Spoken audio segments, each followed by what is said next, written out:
Tonight, an actress from Portland, Katee Sackhoff. She has been on Law and Order and starred in movies and plays a pivotal character in a show that both Time Magazine and Rolling Stone called one of the best shows on TV. My personal favorite, Battlestar Galactica. Now, since that series is coming to a close, we'll talk about that in a minute. But first, let me talk about Lost and Found. You have a new pilot that's going to be airing on NBC called Lost and Found. Tell me about that. It's a show under Dick Wolf's production company. The Law and Order guy. The Law and Order guy.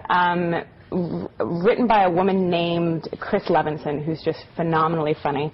Her father was a fantastic writer. He wrote Columbo and Murder, She Wrote. And it's a show it's about a cop that gets rubber gunned, and she kind of does things a little bit differently. And the opening scene's me in my bra and underwear, so tune in. There you go. The only time you'll get to see me right now. Right?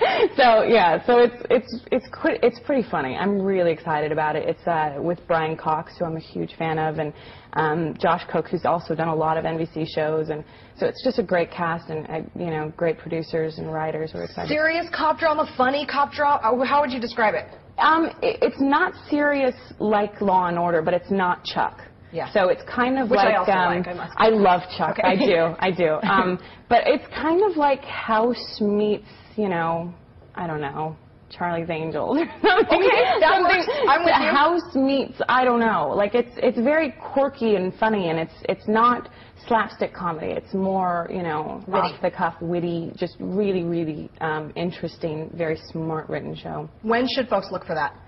Next fall. Okay. Next fall. Okay. So excellent. Teasers may be out before that if we get picked up. Which so you we will. have to get picked up first. But you will, right? So, I mean, do I jinx it by talking? But you will. Well, I mean, knock on wood, I've never done a show that hasn't been picked up. that's like, this isn't real wood, though. No, I know. We'll find some. We'll find some right here. We need something really quick. What about, let's show them, if it's all right, I'd like to show them the clip from the Law and Order episode that you did, because I want folks to see that. So let's take a quick peek at that clip, and we'll talk about this when we come back from that. Very nice preamble. What's the offer? 15 to life. A gift? No.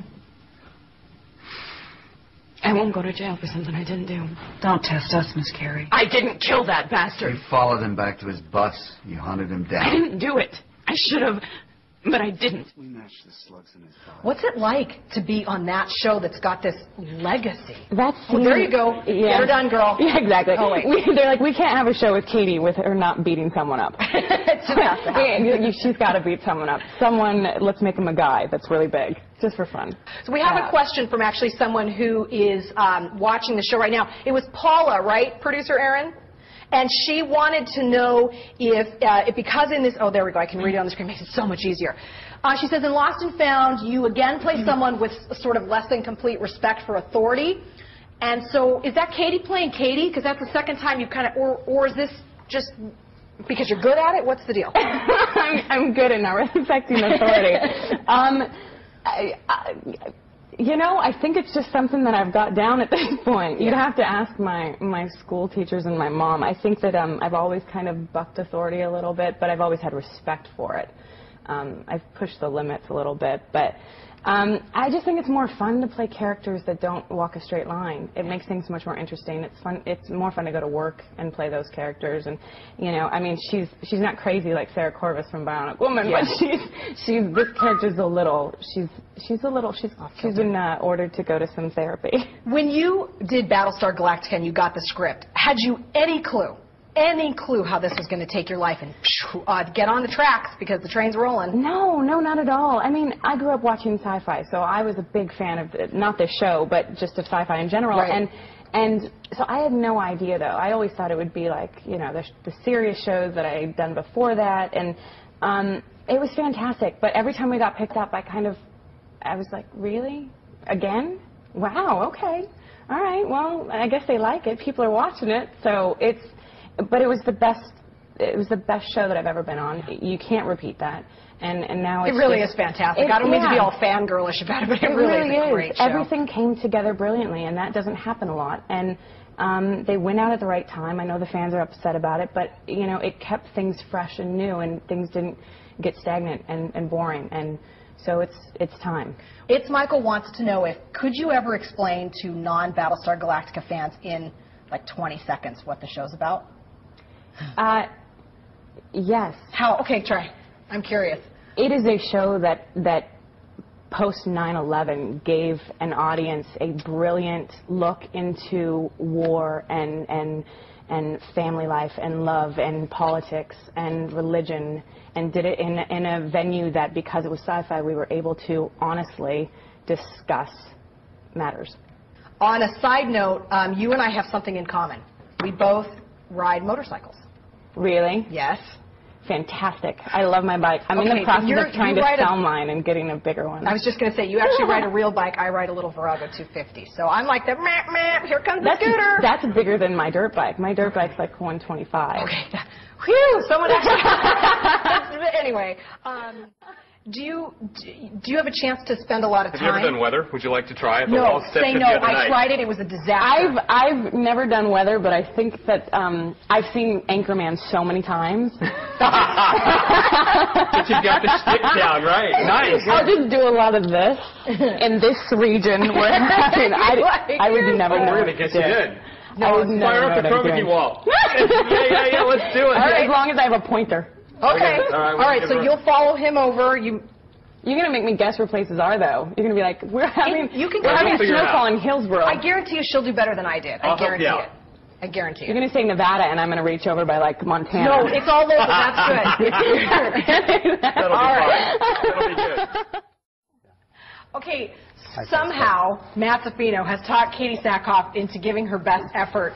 You are a sport. On the weather, which you saw how it turned out for me. So, and then save time because we have to talk about this, tremendous storm that's blowing. But we're going to do group weather forecasting here right now. So we're going to walk on over the wall. I'm staying right here. I'm not going anywhere. I have to click. You got to click. Yeah. But it's easy. See the green button? Just go with that one. Okay. All right. So what do you want to talk about here? What do you see? Let's just take it away. Here, step on in, because there you go. Wait, okay, Lord. You saw weather. Okay. You saw Anchorman. Canby. My grandmother's from Canby. Hi, Grandma. And it's snowing in Canby right now. It's snowing in Canby. It's relatively snowy in Oregon City as well. Nice. All right, let's move on. We'll change the map, show you some temperatures. We've got 32 in Portland. Low temperatures, probably going to go down again tonight. Okay, so go like this. So then Here, hold this blue button down with your left hand. Okay. And then with your left hand. Oh, my left. There you go. And then point at one of the cities. It'll move for you. Okay. Like grab point Vancouver. At one of the cities? There you go. No, with the other hand. Like that way. There you go. Now point. Now click. Blue click. Blue click. Oh my gosh. See, did you get it? There you go. Now you got it. Okay. Feel better than Steph. Okay. So basically, we've got some really low temperatures everywhere. See over here, we've got a 30 in not Vancouver still. Scappoose. Yeah, Scappoose. All right, you know what? I'm going to cut you off here in the interest of job security for me. People actually getting the news about the weather. You're a total sport. Thanks for coming in. All right. We'll come back in a minute. Weird fan interactions. How has it been with people, for folks watching online? How's it been with people recognizing you?